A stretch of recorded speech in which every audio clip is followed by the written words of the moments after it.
Welcome in, my lovely possum friends, to another episode of Offensive Points brought to you by the Fantasy Six Pack channel. Today, we are talking about guys you need to move off your dynasty rosters and guys that you need to acquire. As always, Josh and Billy, we're rolling. Let's hit it.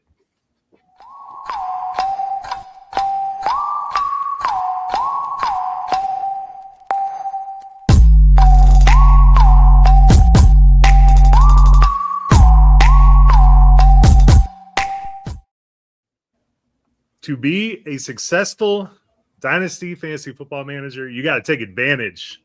This time of year, this is the time of the year to strike. If your league is not activated yet, you need to be harassing your commissioner because this is where the money is made, ladies and gentlemen, and we're going to help you out with that. What's up, guys? Maybe be nice to your commissioners, but yes, I agree. This is the time to make trades. Look at your roster, kind of just lay it out on paper if you need to. That's how I always do it, and just kind of look at the roster makeup and just go, I could use this position or that position, or I'm kind of done with this player. I think I could probably turn it into something. So I'm looking forward to walking through this. This should be fun. Well, now is the time that value is kind of fluctuating because you're right before free agency and the draft. So the positions that you haven't been addressed in either of those two things yet. So the guy you might be holding on to has a ton of value right now because his replacement or his drafted replacement isn't on the team yet. So this is the perfect time to strike while the iron is hot. Billy, you bring up an interesting point there because I have the third pick and the fourth pick in a draft coming up here. And I'm like, those are probably going to be wide receivers. It's probably going to be Tyson, Lemon, Tate, possibly. So I'm like, I should probably start shopping Waddle right now and try to get one of these receivers off my team and maybe get some running back depth because I will need that next year. So plan out. Not enough people be doing that. Oh, I didn't realize Josh was muted. I was like, wow, he's actually quiet for a I know, you're like, man, he's just quiet. Well, you missed last week. We didn't get to hear your thoughts on the alternative Super Bowl halftime show. We really were wanting to see how Kid Rock performed during that. Yeah, because that was why I took off, because Bad Bunny, I just couldn't get over it. No, honestly, they both had their pros and cons on the side. I think less pros for Kid Rock, honestly. But the one thing I couldn't get over with the Bad Bunny halftime show was that the people who spent millions or thousands of dollars to be there on the 50-yard line for the best seats couldn't see anything, and that's kind of a bummer. I went to the Super Bowl in 2012 and Madonna was the show, and we were in the end zone and we couldn't see a damn thing. I mean, that was the Super Bowl that Maye flipped off the camera and it was a big conspiracy. I found out about it after the show because I had no idea what the hell happened. So it's not for the people in the stadium. It is for the global audience. And that's what Bad Bunny delivered. That set was fantastic.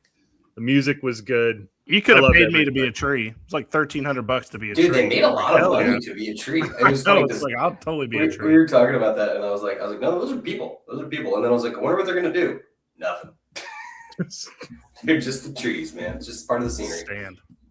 Okay, well, I'm glad we got these opinions. All right, we're doing buys and sells. We got 3 each, so that's not a 9 total for each round. We are going to start with the sells. We usually start with buys. We're going to flip it up for a change. We're going to start with the sells. Joe, would you like to kick us off with your first sell of this 2026 offseason? I would, man. And my first sell of this offseason is going to be Trey McBride. So let's round of applause for Trey McBride. Fantastic season. It was 15th overall in points scored, 105 points over the next dude. 18.6 points per game, 6.2 points over the next guy. He was the third most targeted player in the NFL. Just to put this into perspective, in 2023, LaPorta had 244 points. Flowers had 267 in 2024. McBride had 315 mother-loving points for your team last year. That is the second most points all time behind Rob Gronkowski in 2011. Now, us old heads remember that season. It was pretty dope. Doesn't happen all the time. Currently on Keep Trade Cut, Trey McBride is above Amon-Ra, Justin Jefferson, CeeDee Lamb, Devin Etienne, and Ashton Genty. And now he's going to lose Drew Petzing, who uses 12 personnel a ton. He's getting shipped off to Detroit. We got Mike LaFleur in there now, who's in that McVay tree. So we're going to look for down the field passing probably a little bit more and more running. And then what's going to happen to Brissett? Brissett was 30th in the NFL in yards per throw. I don't know who the quarterback of this team is going to be. Brissett is under contract, but we have to imagine there's going to be some changes in Arizona. So my thought is Trey McBride is an excellent asset for your fantasy football team. If you can get a good trade for him, move him off your team because he is not going to repeat what he just did this year. When you started this conversation, I was completely against you. Like, I couldn't have been further opposition. Best tight end in the league. Just why would you trade him off your team? And then you started talking about value, and I started thinking about all the different new tight ends that are coming into the league or already are in the league, and it really is a different position scape now. I mean, it's really like 5 elites and then some manageables at the bottom. But we're getting rookie tight ends every year now. It's not like it used to be where we'd get one every 3 years, and then Darren Waller came up after a practice squad of 4 years or something like that. So, no, I can be behind getting McBride and shipping him out just because of the sheer value that you can get. I mean, and to get someone who can be, essentially the same thing in a different position, as long as you can fill that tight end spot. I mean, why not? Kind of indifferent about your proposal, Joe. On one end, I'm like, yeah, but above replacement, what are you going to get like at the same level? However, you listed some of those names that are around the same trade value on keep trade cut. I'd probably have that player over Trey McBride. Like, I would rather have that person on my team. So in that case, yeah, if you could ship off for that, but I don't know. I'm one of those tight end guys where I'm like, I've been with and I've been without, and the without years suck wholeheartedly when you're hunting down somebody who can maybe get you 6 or 7 points just to try to get you through the week. But I understand. I understand what you're saying. I think I'd rather have almost all of those guys that you listed over Trey McBride. So I guess I agree with you, even though I don't know. Don't know. Yeah, it's hard, man. I have Trey McBride. It hurts my heart to say it, but I'm sorry. When you have a pot of gold, sometimes you just got to invest in other places with that pot of gold. You can't just hold on to it. The only thing that I would say is the caveat is he is the wide receiver 1, and like barring a Marvin Harrison blow up with whoever this new quarterback is that comes in, it's really tough to say, like, why would it not be Trey McBride? But yeah, those numbers are hard to sustain. Obviously, he might not be tight end 1 next year, but he's at least locked in at top 3-5 tight end with a healthy year. So it's tough, but sometimes you got to ship out good talent to get other good talent. So I don't hate it. Cool. That's fair. All right, I'll go. My first player that I'm going to sell this offseason is Lamar Jackson. And it's pretty simple. I think the best days of Lamar Jackson are behind us. However, he's still getting drafted and still valued as one of the best quarterbacks in the league. This year, we can admit injuries played a huge part in why he was down and on the downswing. And I can understand if you're totally wanting to hold on to him because you think better days are ahead.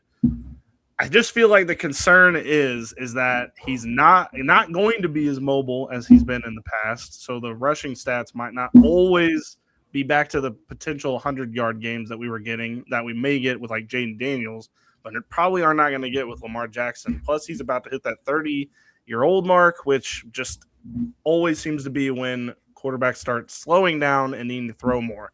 Now, if we see this offseason, he's just completely destroying the league passing, and we see all this stuff in camp, he has the potential. I just would rather get off of him now when he's QB 3 or 4 in redraft than wait until after the season when he potentially is that next tier down. I'd rather just get off of him, get somebody new, draft somebody new. That's just how I'm feeling. I hear what you're saying, and while I agree, it's nice to get out before they get too old and they just retire on your team in Dynasty. I think Lamar Jackson has some better years ahead. I think this year was completely lost to injury, and I honestly think your value is just down right now. I don't think you're getting what even though he's going to be projected as QB3, QB4 of next year. I think everyone saw what he did last year. They're going to look and be like, "What, he was QB20? Why would I want him on my team?" So everyone has that like sour taste in their mouth right now with Lamar, and that would be my only just hold him for this year. I think he's going to blow up. I think mid-season's a good time to trade Lamar if you So dare.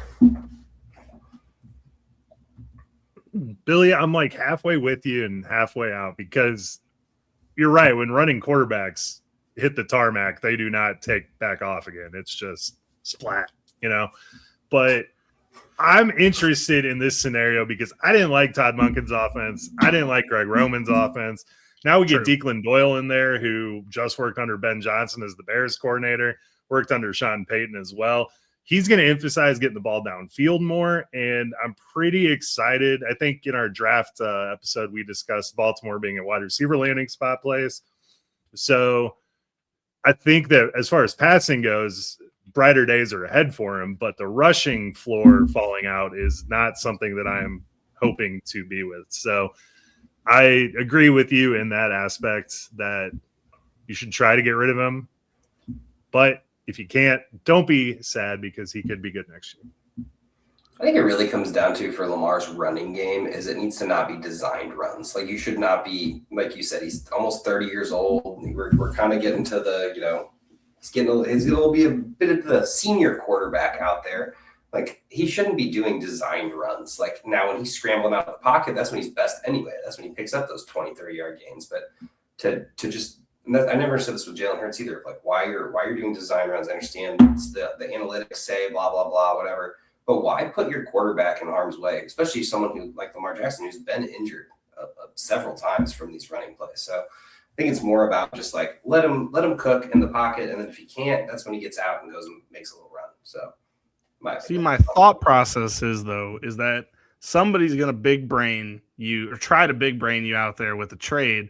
And I think this is where you swoop in and you gather a bunch of assets that maybe that person doesn't really value as much because they're like, well, he had a down year, so I'm going to get to trade for less than he's worth. And it's like, well, actually, you're going to give me a bunch of these assets that you don't even know are worth more than you're giving them out for. I will willingly admit he did throw for 4,000 yards 2 seasons ago. So it is possible to happen. However, it felt like lightning striking when all of that was happening. It does not feel like we're going to get back to that peak. I don't know. Maybe. We'll see how this season shakes out. But it just, I don't know, hard to believe that he would get back to that going forward.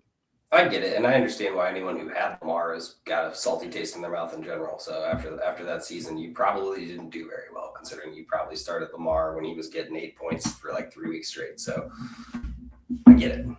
On to mine. Yeah, I was just looking at trade values for Lamar real quick, and you're good. You can get Loveland, Breece Hall, Guy Lemon, Jaden Daniels. The problem is, and while those values are understandable, like that's where the value line is it's so hard to trade quarterbacks unless you're in Superflex, in which case it's pretty easy. But I swear, in like a 1 QB league in Dynasty, people just aren't willing to move off of their guy, or they want your guy for nothing. Like, so that's my problem with trading quarterbacks. Unless it's a package type deal, like it's really hard to move a quarterback for a quarterback or a quarterback for a player.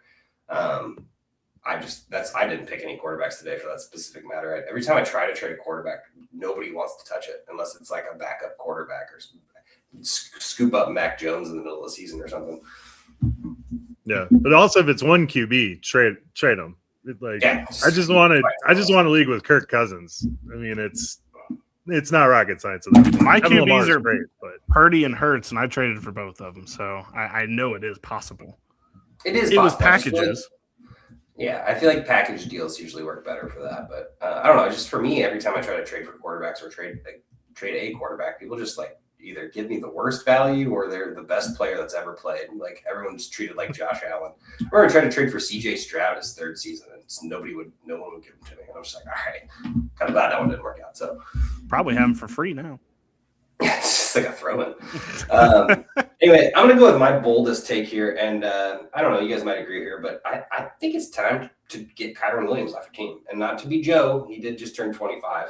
Has nothing to do with that. It has to do with what we knew was going to happen, but we were all wrong by a year. Everyone thought Corum was going to come in, or whoever it was, whatever running back came in. It's like Kyren can't sustain what he did in 2023. There's no way. Well, he did. He sustained it.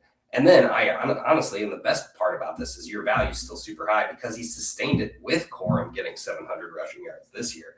But I have a feeling, and it might not be this next year, but I think this value is going to drop in Dynasty very soon. So I personally think, I'm not saying go trade him for nothing, but I think you finally have this value of Kyren where it might be peak and you might not get back to this mountaintop again. I think this is the time where Kyren Williams will be at his highest value in the next few years. Now, he could have a phenomenal season and play for 7 more seasons. I could be completely wrong.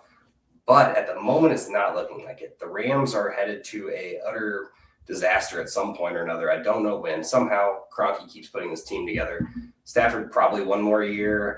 Then it's who's the quarterback. I don't know. We all don't know. Maybe they draft one this year. Maybe they figure it out in free agency in the coming years. This team's headed eventually to a downfall, and I don't want to be stuck holding the bag with Kyren. I personally got rid of him last year, which I'm very happy about. But I just think that this is the time where Kyren's value, 1,200-yard seasons in a row, had his giant breakout, I'd say rookie campaign, but it was really a sophomore campaign. I think it's just time. And then who knows what the contract's going to be, what team he goes to. There's just a lot of question marks in his future that I don't want to have on my team, but he's still got that production to where nobody's going to really question his talent. So I don't know what you guys think. I totally agree with you. I mean, I think we talked about this last year too, about how, Kyren was kind of at an all-time high. This is really good. My only caveat is I think the ship might have said a little bit on Kyren, and the general public is kind of, they saw Corum a little bit. So I don't know if you're going to get as much value as you could for him, but he is definitely worth moving if you can get someone else. I hate to keep bringing up keep trade cut, but I like looking at it. He is going above Kenneth Walker. I think I'd rather have Kenneth Walker. He's going above Saquon. I think I'd rather take the rental on Saquon for a year. That's kind of. I think you're right about that. Saquon's actually stayed healthy, knock on wood, for his career so far, outside of injury in the Giants the 1 year. So, I mean, as long as Saquon can stay healthy, I could see him playing for much longer. And that's not just bias. I mean, he's just one of those big guys who can actually do it. And like this isn't a slight to Kyren. I don't even think it'll really be a split. I think he'll still end up with 1,000 yards next season, but I think the dip's coming, and I don't know if I want to be left holding that at the end of the day.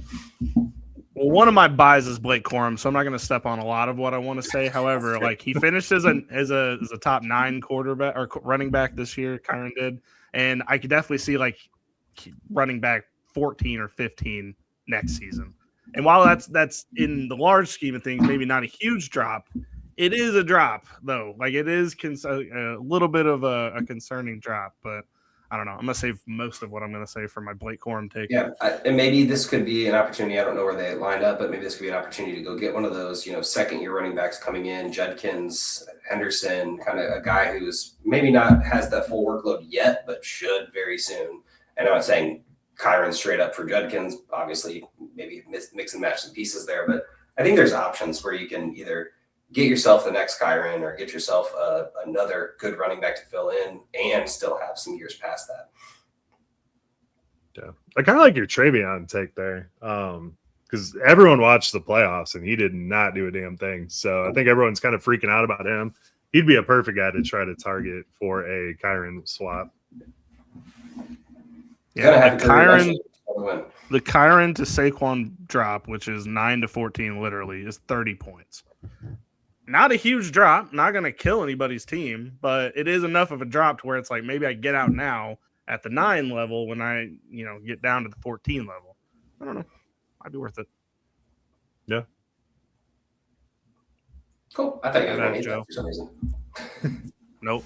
It's attached to one of my buys, so I'm definitely okay with it. Fair on the group chat. All right, this one's going to ruffle a few feathers here, and that is Drake Maye. Maye is I'd be trying to move him for some stuff here. He was the most sacked quarterback in the NFL last year. And the good news is the Patriots are top 10 in cap space, but they have a weak free agent market this year and no wide receiver one. I mean, they're not going to get one in the draft, right? Let alone that offensive line is crazy. Now, the guards and tackles market free agents are a little bit better, so they could get him some protection here. I just think everyone's real hyped on Drake Maye, and I would try to float him to the Jaden Daniels or the Brock Purdy managers and just see what I can get. Brock Purdy plus what equals Drake Maye. You could probably get some pretty good stuff for your team. I just like Drake Maye is awesome. I think he's a great quarterback. I don't see him sustaining this forever. We saw what happened with Patrick Mahomes. He had 4 or 5 years of dominance, and then he's injured. He didn't do good last year. Moving along. Take. Dude, I'm all about selling it when it's high. I get it. It's crazy. No, that's fine. In a one quarterback league, I will take Brock Purdy and Drake Maye, and I will feel both the same going in on Sunday morning. So, yeah. I agree. All right. Well, I can't say I disagree because his value is at an all-time high. We got him. I didn't even realize we did that mock draft a few weeks back, and you picked Drake Maye, and I was like, "What are you doing?" And I didn't realize he's like QB2 in Dynasty right now. I think everyone's trying to acquire him. I mean, he's already making excuses of his shoulder being injured, and that's why he played like that in the Super Bowl. I didn't see a shoulder injury. I saw a scared kid playing in the Super Bowl and just a bad O-line. I mean, that's what it was really. I mean, he was running for his life. No, that left. I didn't realize how bad that left side of the O-line was. No, Will Campbell was a liability. Yeah, wow, wild to me. Thought he was better than that, but anyway, no, Maye will be fine. And what he did, I think, was really great having this like mix match wide receiver core. But can he sustain a true wide receiver one? Like, we don't know. I mean, Stephon Diggs was really supposed to be that guy. I think he ended up with like 1,000 yards, which is fine. But he's also not a true wide receiver one at this stage of his career. So I could see getting out while the getting's good. I mean, best case scenario in draft is KC Conception probably. Maybe someone in the second round or whatever. And then we got, the AJ Brown rumors, the Tyreek Hill, Mike Evans, like aging veterans essentially at that point. Like, I don't know. I'm sure, yeah. Could he hit a pass to Tyreek Hill better than Tua? Yeah. Couldn't anyone though? No, I mean, yeah, if you could get another quarterback out here that still is startable, Jaden Daniels would be a great target. I think you mentioned like that would be a great target to try to go get another young guy to where you're not really doing anything, but then you're on the plus side of that trade. So when you add on a running back, you get the better running back of the trade. So yeah, no, it just gives you options for trade bait. So I don't hate it, man. I mean, obviously what he did was amazing this year. So no knock on Drake Maye, just making moves. Look, I'm not going to be that against it because if I had him, I might consider moving him as well, especially depending on what I could get for the price. The problem is, like, with what you're saying, he's like the youngest starting QB right now, or at least like one of the actual good ones. And I just feel like you're going to go get somebody older. He's just starting. Like, I feel like you'd want to 100%. watch him grow from here. I mentioned Jaden more the position, same boat essentially. I mean, maybe a year older. It's more the position that you can get for quarterback. I mean, if you have a stud quarterback, it's great. How many people in your league have the number one quarterback in the league that end up winning it? How many people? I mean, it helps you if you got it, but it's more the skill position players. And I'd rather build that core out, number one, and then I don't know. In ode to Josh here, that was a cupcake ass schedule, so we don't know what next year is going to look like either. So. Look, again, for the most part, agree with what you're saying. Play a real schedule. I just feel like this is like we're at the floor. I feel like you're not selling necessarily at the ceiling yet because we got to see what he can be. Floor in value or floor in stats? Value. Okay, gotcha. I was going to say, I think this might be the ceiling in stats. He's 23 with his first good season. If you're selling, you're selling on the way up, but. I mean, that is true. That is true. I will say I think Drake Maye this year was a little bit better than CJ Stroud was that year, but I get the overall what you're saying. We got to see what didn't CJ Stroud throw for 5,000 yards. All right, anyway. Well, CJ Stroud was good his first year and then has been going down. Drake Maye was not that good last year, and then he was good this year. I mean, I see with Vrabel. I mean, I could see a trajectory going up here with this football team, especially if they actually get him a good wide receiving core, good O-line. Like, I don't know. I just feel like we're at the worst of it right now. But he's going but you're also my logic is just you're getting that trade value. You're getting the bonus points on the next person you add to that trade. So like let's say we do Drake Maye for Jaden Daniels. I got +2 on the next trade. I mean, it's not like that easy, but then it's like, okay, I got this wide receiver and you got this wide receiver. I'm getting, a couple spots better in the rankings, the wide receiver than the one that I'm giving you. You know what I mean? Like just kind of all ends up. I'm not saying trade Drake Maye personally. Joe said it. I did say it. Okay, here's food for thought. We know this 2027 class is going to be wild. We got Jeremiah Smith. That is true. That is true. Yeah, we got some good guys. Drake Maye or an early 2027 first. Problem is, you don't know if that's going to be an early 2027 first if Drake Maye plays the way he did. I don't know, Joe. I really don't know because I'd take feel the like early first. I mean, I probably would too, because if I was guaranteed to get like at least one or two, because I'd be getting Harvey with the second one, or even one of the good QBs that's supposedly in that draft. Maybe. I don't know. But then again, like with that, you don't know what you're getting. I guess if it was guaranteed to be top two, sure, I would definitely take that without a shadow of a doubt. I said I was going to ruffle some feathers. I don't know. I just feel like, well, we saw what happened to Mahomes after a couple of amazing seasons. It's like, well, how can we compare that? Did Nagy go to the Patriots? Because if that's the case, then I'm out. I don't know. Yeah, I know. That's a doom. Well, we're about to see what happens to Jeremiah Smith this year because he's got Nagy now with Ohio State. All right, I'll get on to my next one. I don't know if this is going to ruffle feathers, and I know this is just an overall bad take because it keeps being proven wrong, but I just think CMC is my trade here. I know that he has more top two seasons than he has non-top two seasons, which is an insane thing to say out loud in fantasy football because that's just, you can't. Nobody does that. No player does that. I don't know if this ever happened before, if we can be frankly honest. But I don't want to be the one holding the CMC bag when I could trade him for like a big package of decent players right now. Like if somebody's going for a championship next year and they're kind of just, I need to get CMC because I've seen what he can do when he's healthy. I'd rather just go ahead. You take him now. I'll take the big package of maybe draft picks plus a couple good players, and you can hold him when the last injury finally happens. But I don't know.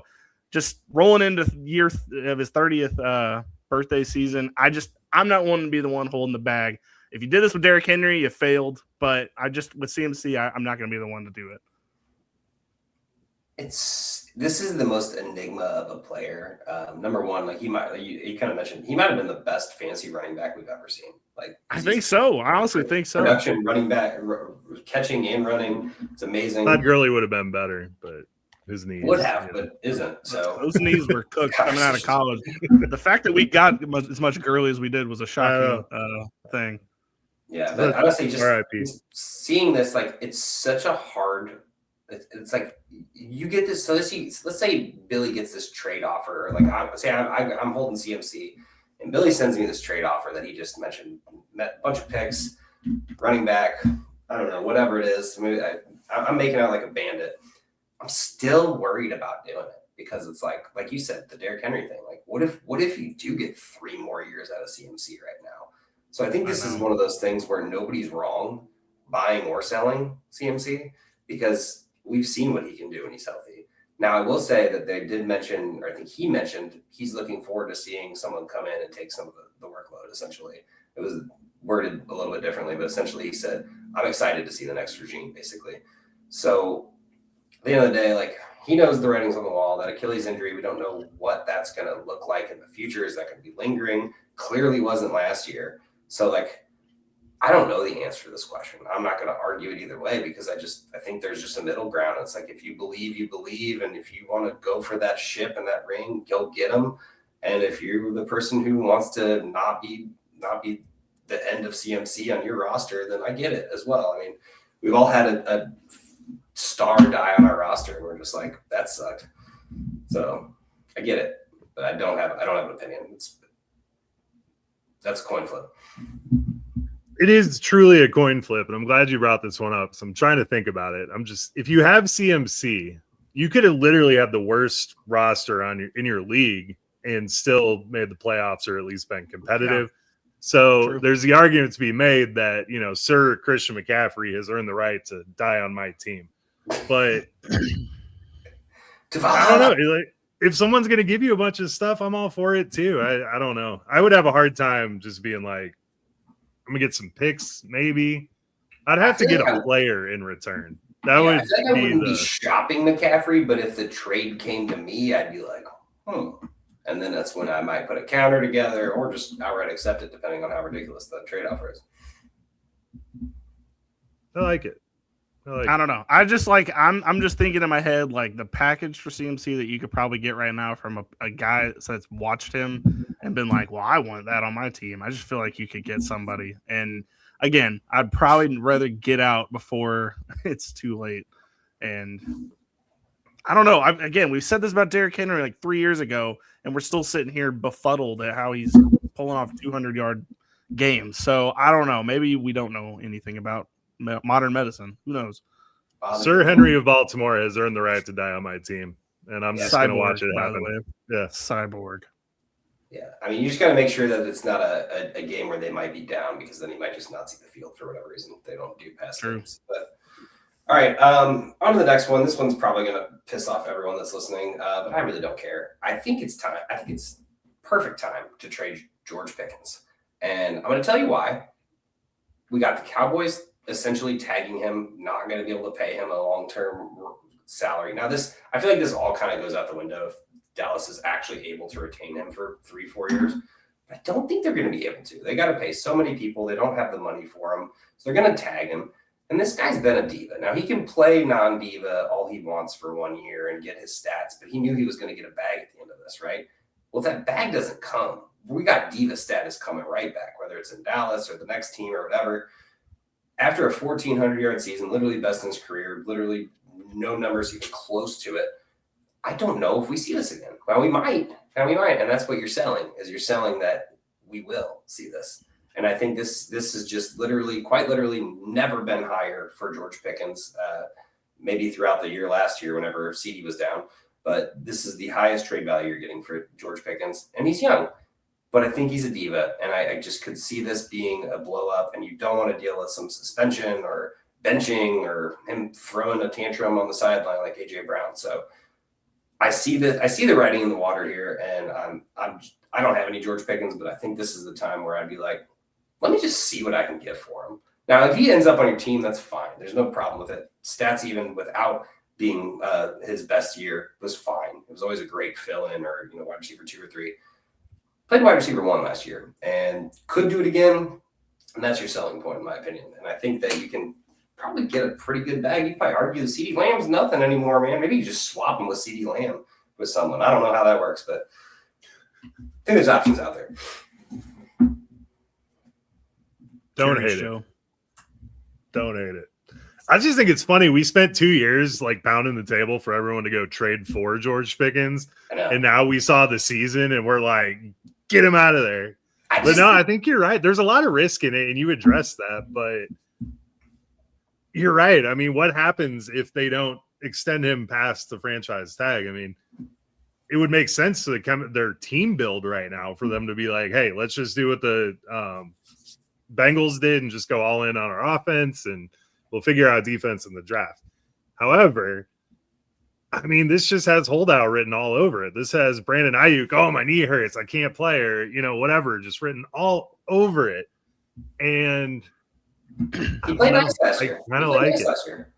And he could actually just be like, man, I hated Pittsburgh, and this is way better. But I can't imagine being on the Cowboys is really going to make you that happy outside of the stats, because they don't win. I feel like back in the olden times, playing for the Cowboys, that meant you're definitely gonna be on all the televisions, but now with every team getting the same kind of TV package, it's really not as big of a deal. Yeah, I feel like it's like a stock that you invested in. You're you get all your buddies together, oh, we're going in on this, and then it pops. You're like, oh shit, we got to get out of this while we're still making money. It kind of feels like that. It feels honestly. Like Enron. Feels like Enron. Okay. I think Dogecoin or something, but I love that you went with Enron. Okay. I'm old, man. I don't know. Yeah, I love your references, Joe. I think you do kind of have to get out now. I don't think definitely the value is never going to be higher than after that season we just watched. Even if he stays on this team and holds out, obviously that's worst case scenario. Even if he goes to another team, we don't even guarantee that we're going to see the same season again. on that team. Or if he stays on this Yeah. team, we don't even know if we're going to see the same season exactly, because this was a down year for CeeDee Lamb, technically. So we don't even know if we're going to see this happen again the same exact way. Plus our boy Ryan Flournoy, he's good. On the way up. Yeah. No, let's just say it does happen, just like it did this year, which would be great for everybody involved. What happens next year? They franchise tag him again. He's just happy. He's 20 mil. There's no way it's going to be this twice. never-ending thing. Everyone wants their guaranteed at the end of the day, and there's no guaranteed right now. So that's what he might play on the tag this one next season. There's no way he does it twice. There's no way he does it twice, though. Not. He also could just be pissed and be like, no, pay me. Like, he played nice last year. He knew he was going to get paid, especially after the season he was having. How are you going to complain during that season? Like, I'm killing it. I'm getting paid next year. I do like how this could all be a moot point by, like, a month from now when he's got a 3-year contract or something. Yeah, if that happens, I think that pretty much just erases every doubt that I have. But at the end of the day, I still think the best case scenario for, like, my realistic prediction for what George Pickens is next year is, like, 1,200. Around the same amount of catches and targets, probably like 80, 120. Right, 8 or 9 touchdowns. Yeah, 8 or 9 touchdowns. I mean, it's definitely less than wide receiver 5, but, CD was out for 5 weeks, so naturally. It's also true. I love that one. I like it. I really thought he was going to. I don't have a problem with that one. Other people might be pissed off. I'm not pissed off. I'm sure they are. Don't worry. That damn green shirt. Damn green shirt at it again. Green shirt. To all the listeners, someone called Josh, who's wearing a green shirt. He said, "Green shirt's a real asshole." It was pretty funny. We laughed at it quite a bit. He's like, Joe's making a lot of good points. Early days of the pod.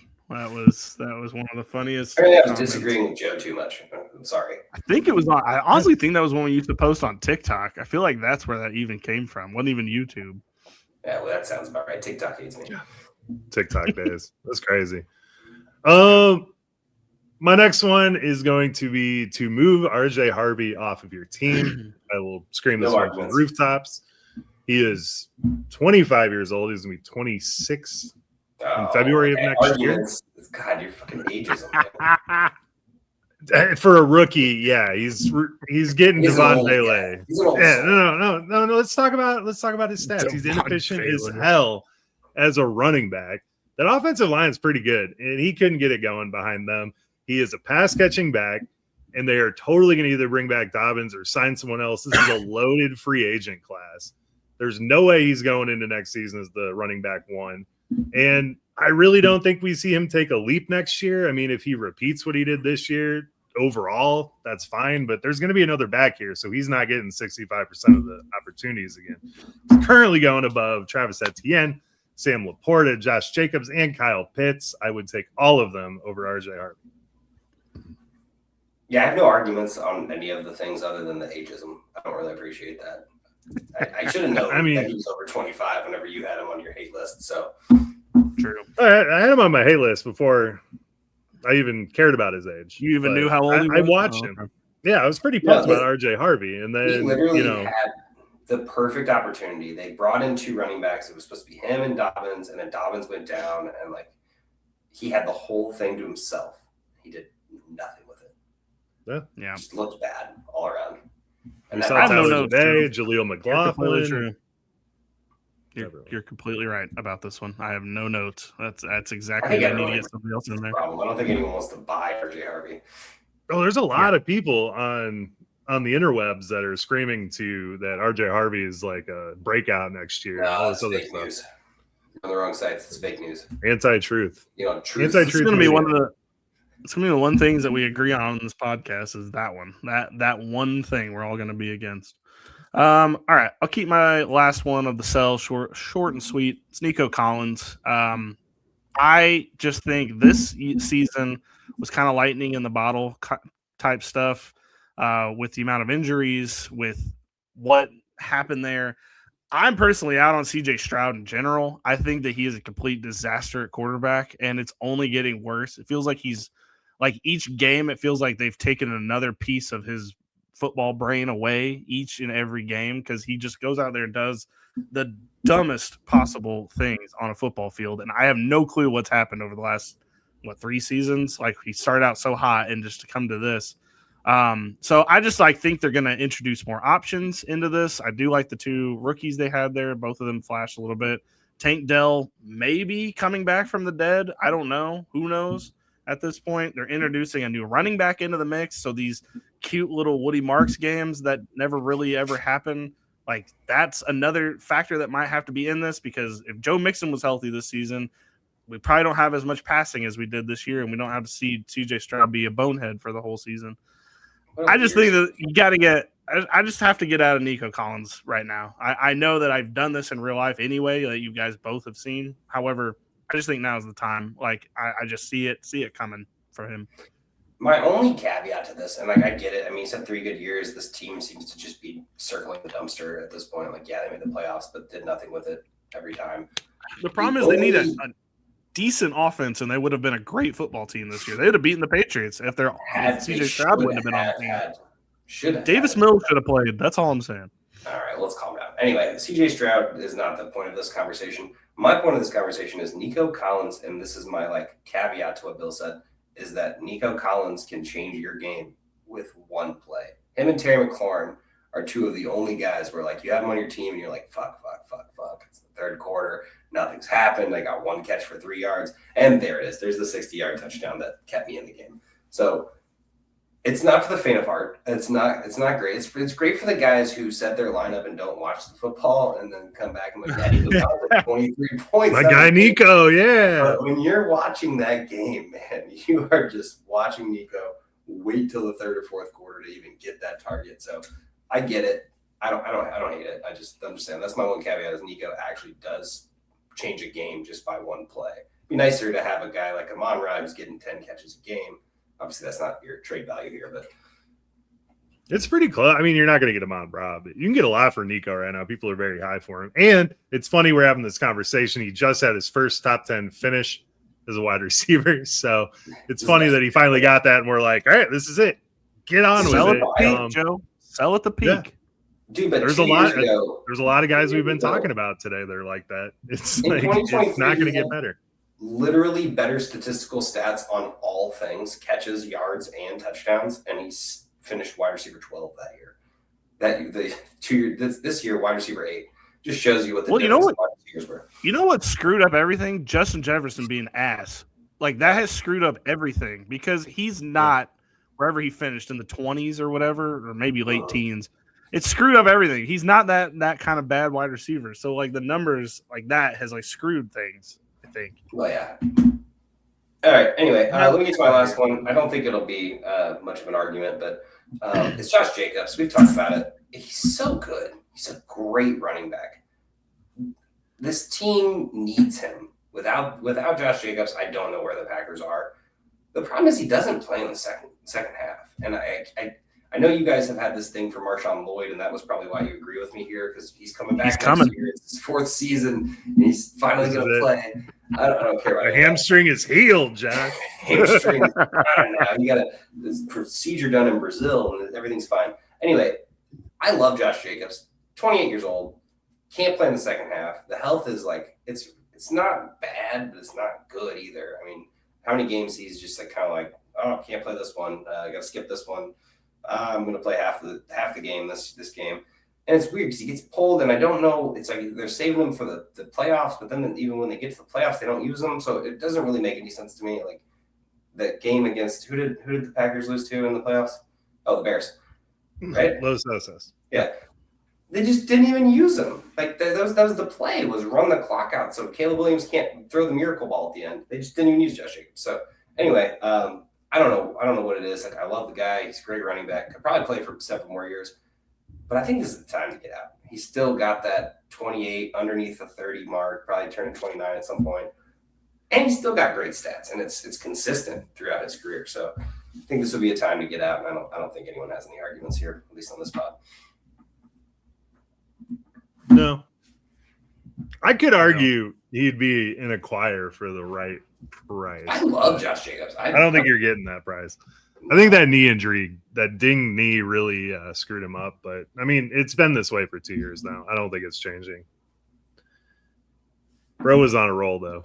The problem is, Joe, he is, if you're going to trade, let's just say one of, the top 10 running backs right now, like it would be Josh Jacob plus for that guy, and that's just not the world you want to live in for the trade of it all. Like you'd rather sell and get a lot more back for it than sell him plus. The only thing I'm looking at is the RJ Harvey thing. I think you can move RJ Harvey for Jacobs, and I think you'd be perfectly happy with that. Yeah. If you got I'm taking the Jacobs side on that one. If you get Jacobs for RJ Harvey, I mean, hell yeah. I mean, on keep trade cut, he's 10 spots lower than RJ Harvey right now. So I don't know. I could be wrong about Jacobs. I don't know. It just seems like he never plays in the second half. And like when he's playing on Monday Night Football and I actually won a championship this way 2 years ago.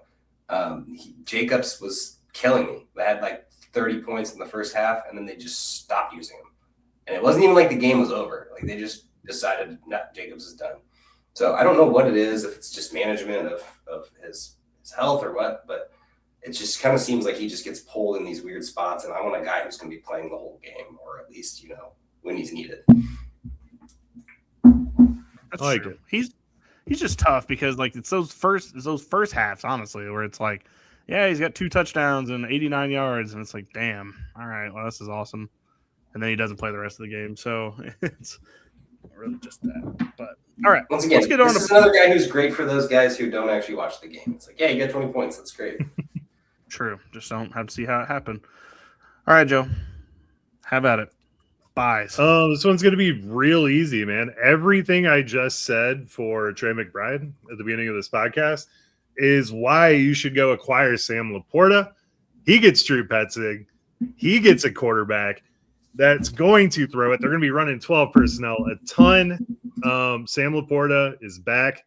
Speaking of back, the back injury concerns me slightly, but I would totally be trying to acquire Sam LaPorta. Happy you mentioned that injury, Joe. That's the only thing I was like, I don't know. Is he healthy forever? I don't know. He'll be fine. Yeah, this is a good one. It's the coach thing's kind of cheating because we knew or saw what he did with Trey McBride. I'll just have to see it. That's the thing. I just have to see it. I don't know if I'm buying on a hope, but I just have to see it. Yeah, I'd say he had the number 1 overall finish already. He was on his way to a top 5 season this year before the injury. So I don't know. Makes a ton of sense to me. No, I think LaPorta's stock is down a lot, and I think there's a good dip for it. And I think you could get a good value on LaPorta. Most LaPorta managers are probably pretty annoyed by his performance the last 2 seasons. It was like, oh, yeah, I got the best tight end in the league. Wait, what happened? And now I'm sitting here scrambling each week for a tight end. I love the buy on LaPorta. I don't know about your whole Petzing argument. You might be right. You might be wrong. It's a good argument. It's just I have to see it. I don't know. I don't know who the hell the other second tight end is going to be is the problem. We don't really have another guy for that, so I'll have to get someone in there. But, LaPorta's a good tight end. I think that he gets a lot of hate and was on, like they just said, he was on a great tear before the season came to an end for him. No. That's all I got, man. Get LaPorta. Get LaPorta and count your cash. All right. Well, I'm going to circle back to a conversation we started in the cells and just bring up Blake Corum. Only because I think like now is probably the cheapest you're going to get Blake Corum. The problem with Blake Corum is he's 25. If he was like 23, I'd say that this is a much more aggressive buy. But at this point, you're going to have a piece of the Rams offense and you have the ultimate handcuff in general. Like if anything happens to Kyren at all, you have literally an RB1 just waiting to go. He's not really ever done enough in these games. I think he had 1 game last year where he had like 100 yards, but we haven't really seen it yet. But I think if you buy him for a decent, good price, or even a throw in a trade, if the guy's not really paying attention in your league, I think you can snag Corum right now and you would have a guy that is on the way up in his current spot. Same age as RJ Harvey, by the way, but he's on his way up, not down like RJ Harvey. I don't know much about Corum outside of he did good this last year, but I don't hate it because I just think that his value is so cheap. Like no one wants the backup running back. I love targeting a backup running back, especially one who is in play for a larger workload, and that could be the case. Especially if Kyren ever goes down, man. Corum's walking into equity, as my realtor would say. I'm just looking to keep trade cut because I've been quoted this on trades a million times, so I know the general public is using this. People love it. Quentin Johnson, Bashal Tootin are both right above Blake Corum right here. And then Matthew Golden is – I could see why people would want to hold him, but like Quentin Johnson, dude – give me Corum all day. I will take the shot on Quentin Johnson right now for Blake Corum. Bashal Tootin. Like, what? Well, I actually would take the Tootin side, and depending on where this Etienne guy goes at the end of the day, because he might be walking into the starting job. But anyway, well, that actually leads me right into Travis Etienne. Let's just go ahead and chat about him. He's my acquire.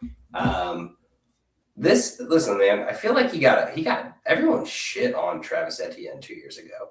After his bad season, which it was all him, no one else, just Etienne did bad. No, the entire Jaguars organization did bad in 2024. Now, last year, everything looked good. Etienne looked great, got all the carries, a large workload, which I guess is probably the biggest issue here. But I'm just excited about whether he's here. If he's here, he's going to do the same thing, I imagine, or something similar. Still involved in the passing game. Those 6 passing touchdowns or receiving touchdowns were amazing. And then if he's at a different team, then great, even better. Maybe he's the replacement for David Montgomery. I think Billy flirted the idea of him going to Chicago. Like, there are so many places where Etienne can go. A lot of places need running backs. And I think Etienne's going to be the number 1 running back outside of, barring Breece Hall getting franchise tagged by the Jets, will be probably the number 1 running back in the free agent pool. So only thing that sucks is, will he go to a shitty team and be trapped there and never be able to do anything with his life? Possibly. But there's a chance that this turns into something. And I think Etienne's value ends up being running back 10 last year, 3 years ago, and then had that bad year. I think people still just don't like Travis Etienne. It's just, I don't know what it is. Maybe it's because his brother's in the league and they're thinking of him. Like, I don't want that guy on Carolina. I don't know what their issue is with Travis Etienne, but I want him for my team. He's just one of those guys that seems to be very cheap and can be in a trade at any point. Yeah, it seems like you can always acquire Travis Etienne if you wanted to. And you're absolutely right. This dude was a first-round pick. NFL circles, they think they're crafty, they think they're smart, but they just recycle this stuff. So he's going to go somewhere just based on the fact that he's a first-round pick and he's produced 2 out of 3 years here. Yeah, makes a lot of sense. 3 out of 4. Yeah, 3 out of 4, 1,000 yards in 3 seasons, and then the one bad season where the Jaguars were just an absolute train wreck. Yeah, he's going to be high up on the free agent board. If he goes back to the Jags, I'm in. If he goes to another team, I'm 50-50. Just based, I'm not knowing where it is at this point. This is a little bit of a roll in the dice. You never know. But anyone who's signing Etienne more than likely is not paying another running back. You know what I mean? Like, you're not going to have someone who you're not going to have the Patriots who already have Ramondre Stevenson and then pay Etienne on top of that. Obviously, terrible example of Trayvon's there, but you know what I mean? Like, wherever he's going, he might be paired with a rookie or something, sure. But if he goes to Houston or the Broncos, I'm excited by that. But if he goes to Arizona, I guess Arizona might be okay too. But I don't know if he's just paired with Charbonnet, I'll be like, okay. Well, I don't love it, but yeah, I don't think Seattle's in the market. Don't worry. They're going to probably franchise tag Ken Walker and then let Charbonnet get healthy. I don't know, man. They seem like they're letting Ken go. Are they? Okay, well, in that case, then Ken Walker might also be up there. At least that's what the report was. They're not going to tag him. So good running back free agency core here. Loving it. I like how he asked for a raise right after he won MVP, during the trophy ceremony. That was pretty fantastic. I don't know if y'all saw that, but I didn't. And he definitely deserves it. Apparently, he talked to the GM before the trophy thing and said, "Yeah, I want to talk about my contract now." Yeah, I think him, Nick Foles, and Malcolm Butler would be the only Super Bowl MVPs to be off the team directly after winning the Super Bowl. It's one of those things where they laid someone off. Charbonnet gets injured, and then Ken Walker had to pick up and do 2 people's jobs, and then he asked for promotion. They're like, "Nah, you did your job." Mm-hmm. Corporate America. All right, Joe. Crazy. So I'm going to stick with the Jacksonville Jaguars here, and I'm going to go with Travis Hunter.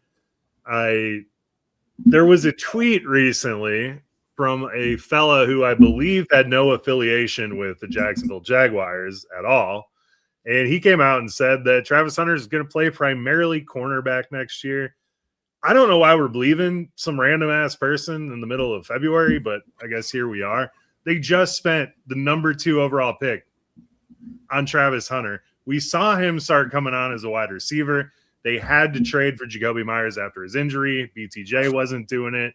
Parker Washington was muddling up the field. You cannot tell me when they go into camp next year that Travis Hunter is not going to be one of the primary guys that they're trying to feed the football to. Now, if it doesn't work and we're getting through camp and we say, hey, Jakobi Meyers is doing better and, Parker Washington is doing better and he is playing cornerback, it's whatever. But I would be willing to go to the Travis Hunter manager and be like, hey, you made a bad draft pick last year. Here's 2/3.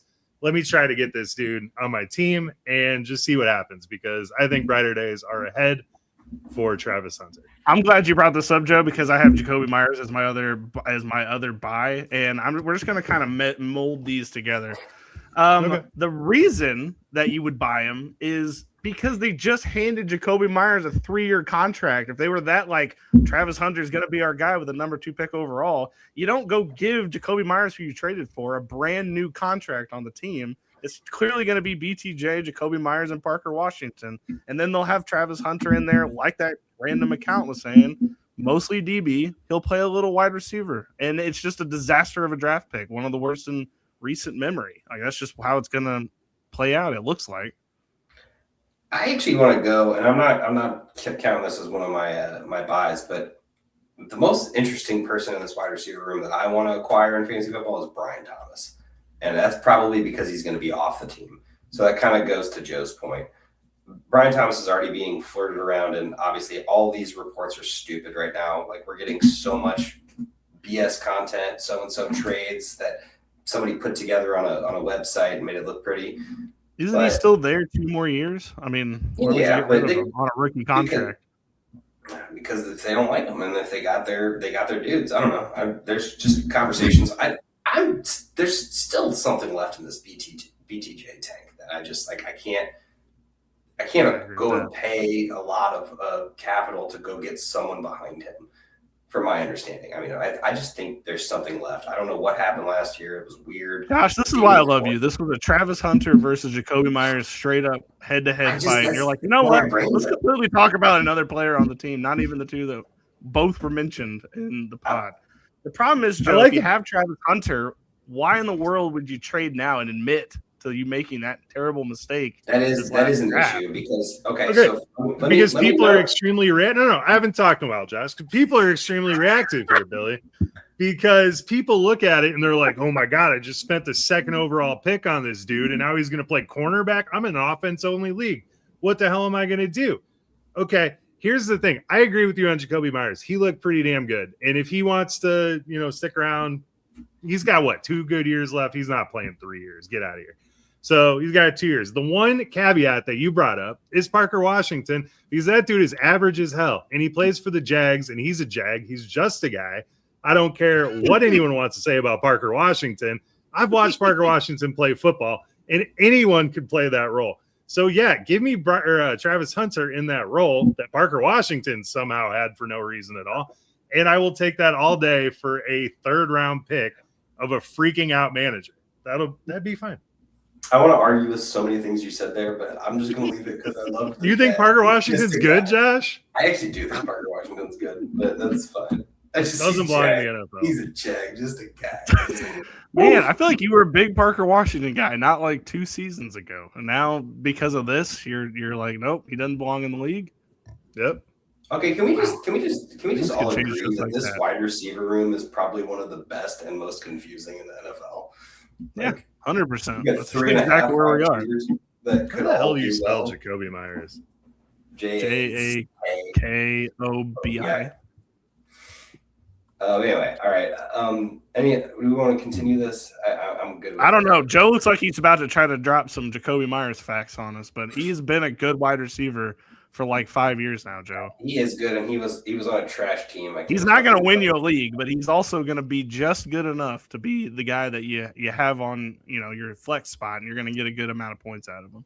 Billy, I'm trying to figure out how to spell his name here. Okay, he's not that.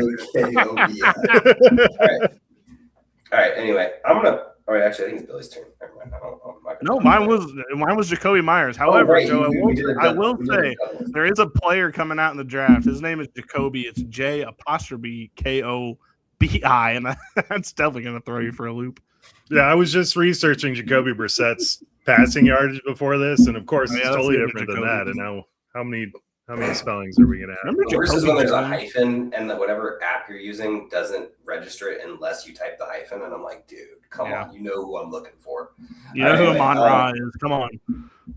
All right, I'm gonna switch gears. We're gonna go back to the tight end pool, and I'm gonna say it's time to buy Kyle Pitts. As a longtime Kyle Pitts hater, I'm just excited for the prospect of him leaving Atlanta, just getting out of that dumpster fire. It's a good free agent tight end pool. Just with what you're saying, which is wild that tight end 2 I'm here, and I know that was a couple huge games that did it, but like in my brain, if I had to guess where Kyle Pitts landed, it would have been tight end 1 for sure, but definitely not tight end 2. That's not where my brain put him at. But coming into this next season. Finally has that. He's finally going to get his contract. Now, he might get lazy after he gets that contract, whether that's with Atlanta or someone else. Well, I'm just saying we've seen it with Mike Williams, Joe's guy who doesn't deserve to be in the league. But I don't know. Like, what if he gets paired with like an actual good quarterback? He's never really played with one. He's always played with these mismatched quarterback scenarios. And I just want to see what he could be with, like, and I'm not saying this is what's going to happen, but like a Josh Allen, because his name's right behind you, a Baker Mayfield. Like, imagine him on a team that could actually be utilized as like a true number 1 tight end is, and get those Trey McBride numbers or even better. So Kyle Pitts is an easy acquire for me. The only problem is he did just come off that monster year, and I think people are finally like, no, I knew this.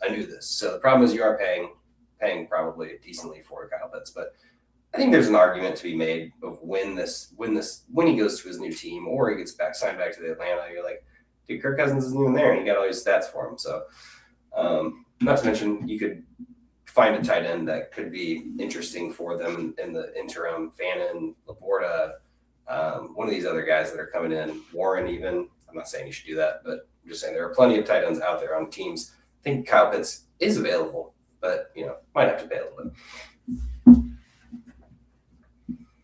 I totally agree with you. I just do it really is. I just want to, like, on the flip side of that cycle, like if you held Kyle Pitts for that long and it was that bad for that long and you wanted to get rid of him when he's at his peak, I'm for it. Not going to hate you for it, but brighter days are ahead for Kyle Pitts, hopefully. I hope so. I feel like we finally did it, right? They unlocked him. Now can you do it consistently?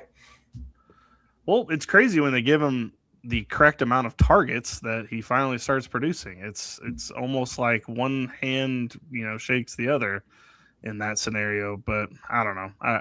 I hope that they'll continue on. I hope he finds himself a good team. But whatever team he goes to, 118 targets for an entire season seems like you should do that for this guy. He might be actually a good tight end, unless he ends up in Pittsburgh. With the other 5 tight ends that they got? With another, no, I meant with Arthur Smith. Okay. Kicking the can further down the road. Arthur Smith's at Ohio State now. Oh, that's true. I forgot about that. Never mind. Bring him in. He's fine. Add him to Jonnu and Fryermuth and Washington. Yeah, Darnell Washington, sure. They need another tight end. Crazy. We need a 4th. Them and the Packers. The Packers always seem like they have like 5 tight ends too. Yeah, they really do. All right. My favorite one is Zay Flowers is like my favorite buy this year. He was wide receiver 7 last year. Declan Doyle comes in. Like I said, he was with Ben Johnson. He was with Sean Payton. He is trying to prioritize the downfield pass and play action. Both work really well for Zay Flowers. I don't know if you watched Zay Flowers play last year, but for whatever reason, he is still very looked down upon. Right now, he's going behind Tucker Kraft, Jamison Williams, and a 2028 first-round pick. I would move all of those to acquire Zay Flowers immediately.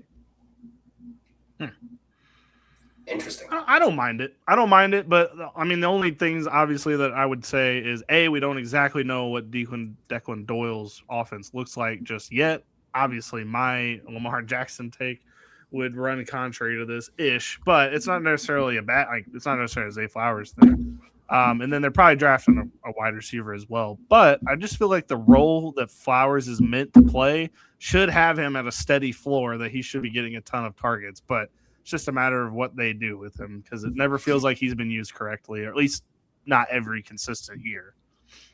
Yeah, the only thing that would bother me about that is if they do go get like Tyreek Hill or Mike Evans and bring in the next dying veteran to the Ravens. The graveyard. The graveyard, as Billy put it. Other than that, I love it because weirdly, like, never thought Zay Flowers was going to be anything, and he's just been great. So, and really been a shining spot of their terrible wide receiver draft room because they do not know how to draft a wide receiver. Yeah, it just cracks me up how the dude has a top 7 finish, and everyone's just like, nah, he sucks. Well, he's really got that, like, and that's a great reason to acquire him. He's really got that, like, whatever. I don't want him. Lamar Jackson can't throw, blah, blah, blah. Zay Flowers isn't that good. It was just a fluke year. Like, he's been doing it pretty consistently for several years at this point. Well, what's also crazy is, like you mentioned, like, this is the first time he's ever going to have a new offensive coordinator for the most part. So, like, or at least a new offensive scheme. So, literally, you're getting a grab bag, but it's like an elevated grab bag because the offense should be drastically better. I mean, you would hope, obviously, with a new hire. So, you would think they're going to scheme up enough plays to make him a consistent player from week to week. Other than these random, 4 catches for 17 yards, Zay Flowers, I'd rather have him like 8 catches for 60 yards, at least that being the floor of what Zay Flowers is. That would be the, nicer version of Zay Flowers, I feel. Yeah. I mean, I just think there's a reason we're so pumped about Todd Monken going to Cleveland because Quinshawn's there. And that dude wants to run the football because he's stuck in the 80s with his play calling. So if we can get someone that wants to run a modern offense in the NFL, Zay Flowers is the obvious beneficiary. And at that price, I will be into it. Okay, fair enough. For my last buy, I'm going back to the tight end pool, and I'm going to mention Jake Ferguson. He is a completely under the radar. You would never think about him kind of tight end, but you guys know that he has 2 top 10 tight end finishes in his career, with this last year being a top 5 finish. The good thing is, if you guarantee him 100 targets with Dak, he's guaranteed a top 10 finish. That's just facts because that's the 2 times it's happened so far. And I can't see why this, if George Pickens plays, if George Pickens doesn't play, I don't see why we would lose targets in this offense, at least at the same clip as we were.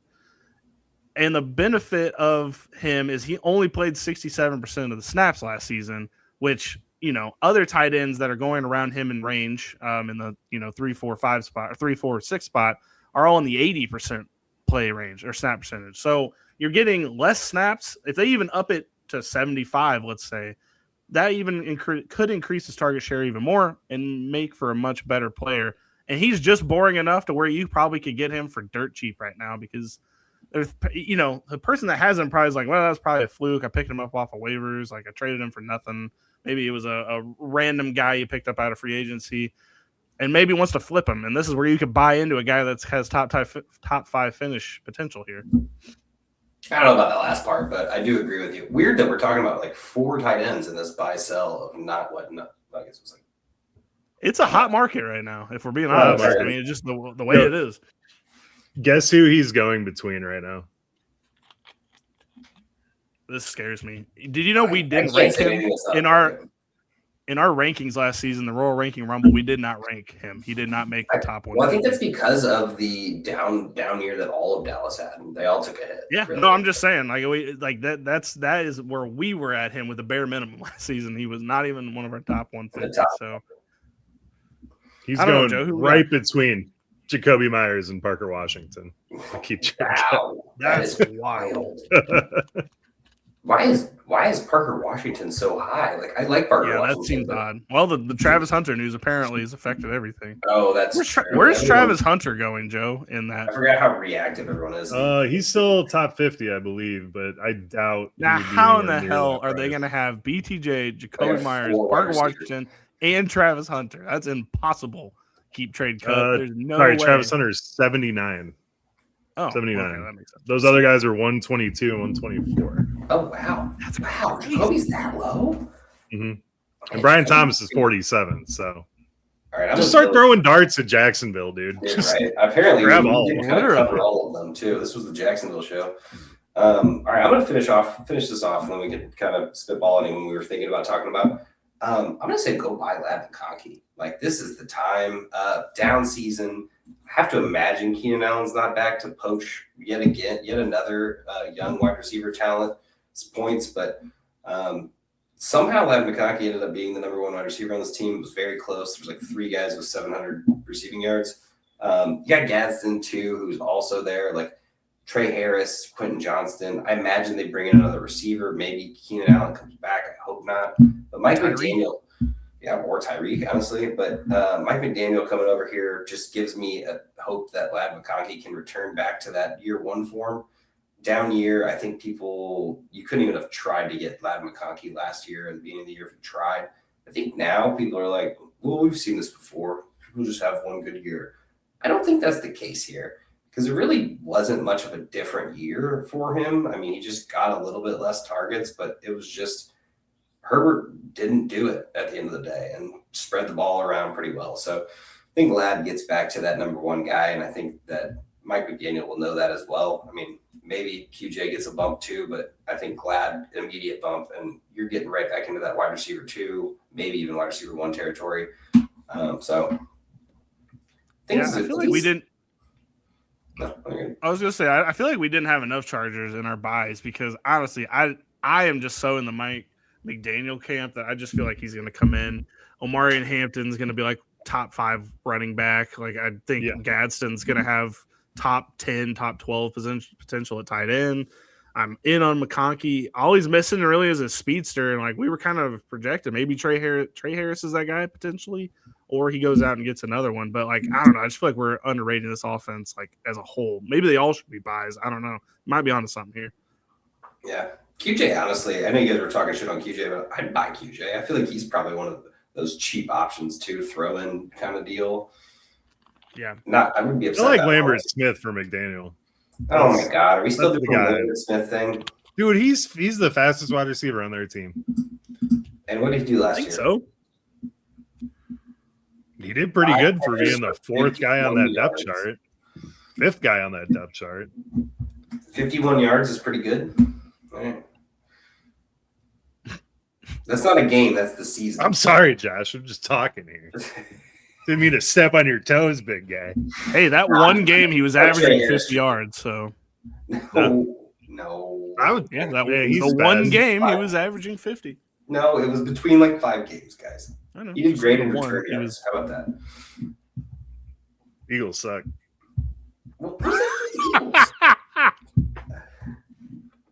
Anyway, Trey Harris is my guy. Just kidding. I honestly don't know. I drafted him in 2 leagues, and I'm really hoping he pans out. Maybe even 3. He would fit what they want to do. I just don't know what he's. Well, Keenan Allen really threw a wrench in any plan of him seeing the field in a meaningful way last year. At least. That is true. That is true. I don't know. The last time Mike McDaniel got somewhere, he demanded they trade for Tyreek Hill. So who knows? Maybe he's going to get there and be like, Harbaugh, we got to get blah, blah, blah on our team right now. So we'll see. Is blah, blah, blah is just Tyreek Hill. He did get Raheem Mostert 20 touchdowns in a season. I feel like that's not talked about enough of how he was able to do that. Kamani Vidal to the moon. That's true. Could be the Etienne role. Could be. Maybe he'll trade for Etienne. Who knows? Undersized running back. Yeah, for sure. All right. That is, I mean, unless you guys want to jump out a couple of these guys of Joe, I know you had a list of like 35 people. Unless you want to add like one on to the end here that you were fairly passionate about.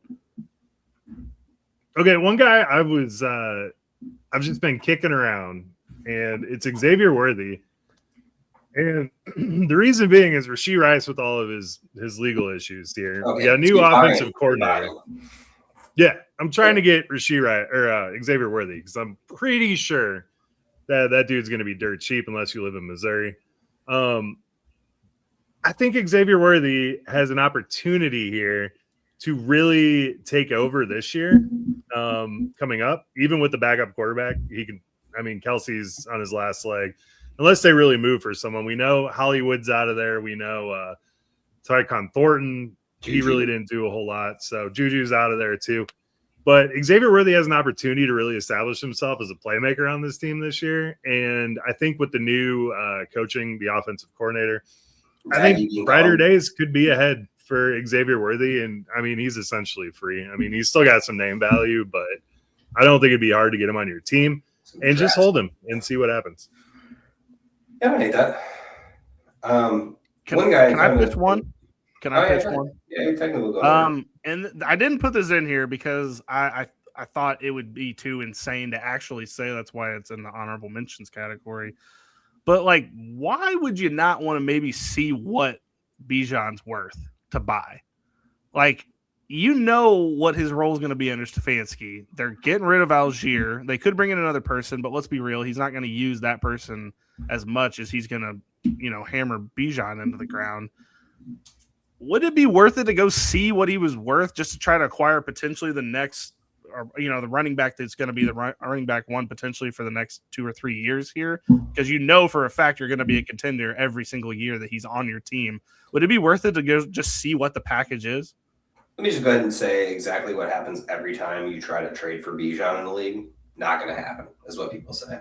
That's fair. That's fair. I don't know. Yeah, I'm not saying don't try because it's worth a shot. I mean, and especially if you can put together a good package for it. Like, let's say someone doesn't have a tight end, you can plop one of these tight ends we talked about in there, plus a running back, plus a pick or two, and it's like, hey man, this will actually improve your team at the end of the day. Kind of an argument because Bijan's going to be putting up 30, 40 points, and I don't know if that running back's filling in that role, but maybe CMC fills in for a Bijan, and then it's like, hey man, you got the same guy. It's just I do forget that not everybody plays the game the way me and Joe do, where everyone's on the table for a price. I mean, if it's a crazy overpay, I might take you up on that because it's a crazy overpay. But I forget that's what I said. I'm now realizing a lot of people don't play it the way me and Joe do. Not that it's wrong. If I had JSN right now, I would be trying to float JSN to the Bijan manager and trying to get Bijan. So now I think that would at least get you close.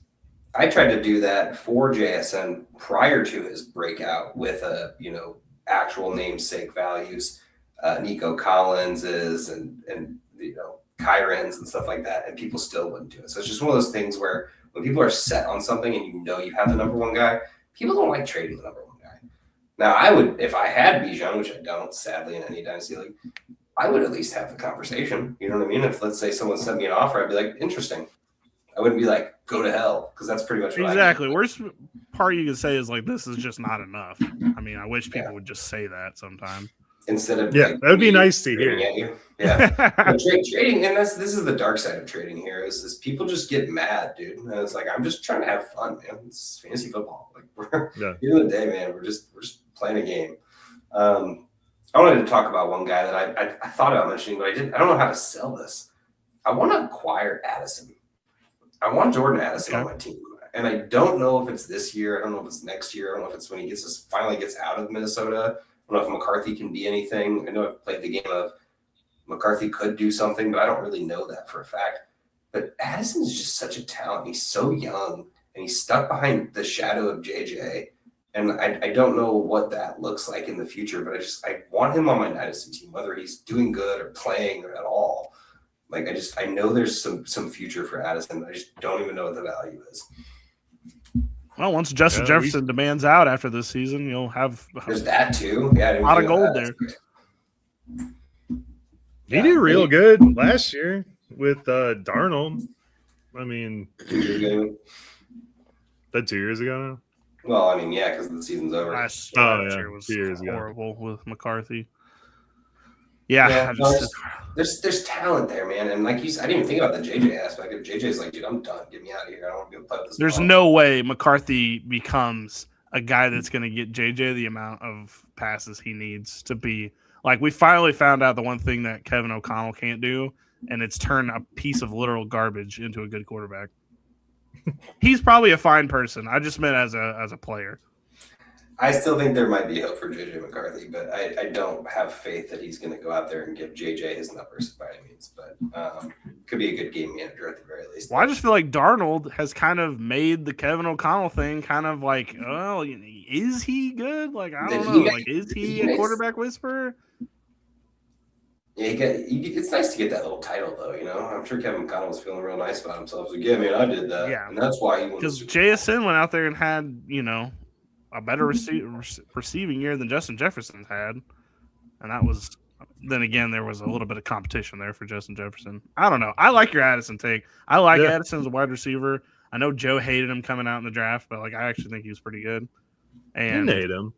I didn't know much about him until he popped off. And honestly, I still just had this like, I don't believe in him. I don't believe it. And now I believe it. And I just like, I don't. And now it's the bad time to believe because he doesn't even have a chance to do anything with it. But I just feel like there's something there. Maybe it is next year. I mean, maybe Addison really does get that chemistry. JJ figures out. Either trade for JJ while you're at it. I'm sure that guy's freaking out honestly, right now. Yeah. The only problem is that's the same concept of I'm not selling him when he's down type mentality, which can't fall. Midway through next season, maybe that's when you start being like, I don't know, maybe we get something, or they bring in a quarterback, which is my whole conspiracy theory is that Kevin O'Connell is keeping it under wraps, but he's going to bring in a quarterback onto this team somehow. I don't know how or who, but I feel like it can't be off the table. Sure. It's possible. Because they're not doing a GM before the draft. They've already said that. So it's literally his decision what he does here.